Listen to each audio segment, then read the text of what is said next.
Confidence, বিনিয়োগকারী, global community, global economic partners, তাদের বাংলাদেশের যে সরকারের সাথে তারা ডিল করবে, যেই পলিসির আন্ডারে তারা কাজ করবে, সেটার প্রেডিক্টেবিলিটি, সেটার কনসিস্টেন্সি, সবকিছুর উপর কনফিডেন্স নির্ভর করবে। এবং এই কনফিডেন্স সাধারণত নির্বাচিত সরকারের আমলে যেভাবে হয়, সেটা অনির্বাচিত বা ইন্টারিম সরকারে সেইভাবে হয় না।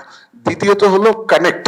আমরা জনগণ এবং ব্যবসায়িক কমিউনিটি বা প্রাইভেট সেক্টর, তাদের সাথে সংযোগ, সেটা এই ইন্টারিম গভর্নমেন্ট কিছু ভালো কাজ করেছে। ম্যাক্রোতে কিছু স্টেবিলাইজেশন, সেন্ট্রাল ব্যাংকে তার স্বাধীনতা ফেরত দিয়েছে, রিফর্মের ইচ্ছা ব্যক্ত করেছে। কিন্তু আমরা দেশি এবং বিদেশি বিনিয়োগকারীদের থেকে যেটা শুনেছি, তাদের কনসার্ন, এবং আমরা দেখছি যে সরকারের সাথে সরকার তাদের দিকে আউটরিচটা খুব কম, তাদেরকে এনগেজ করছে কম, যার ফলে ওই আত্মবিশ্বাসটা, কনফিডেন্সটা ইন্টার্ন আবার আঘাতপ্রাপ্ত বা ক্ষতিগ্রস্ত হচ্ছে। আর তৃতীয়ত হলো চেঞ্জ, রিফর্ম।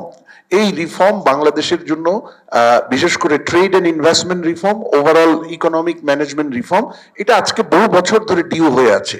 কিন্তু আগে তো হয়নি, গত এক বছরেও সেই রিফর্মস এর চাকা আসলে ঘোরেনি। এবং এটা জনগণের ম্যান্ডেট প্রাপ্ত সরকার আসার আগে সেই রিফর্মের জন্য যে শক্তিটা প্রয়োজন হয়, আত্মবিশ্বাসটা প্রয়োজন হয়, সেটা পাওয়া যাবে না। সুতরাং সেই দিক থেকেও আমাদের যে ডেমোক্রেটিক ট্রানজিশন ইলেকশনের মাধ্যমে, সেটা খুব ত্বরান্বিত হওয়া প্রয়োজন।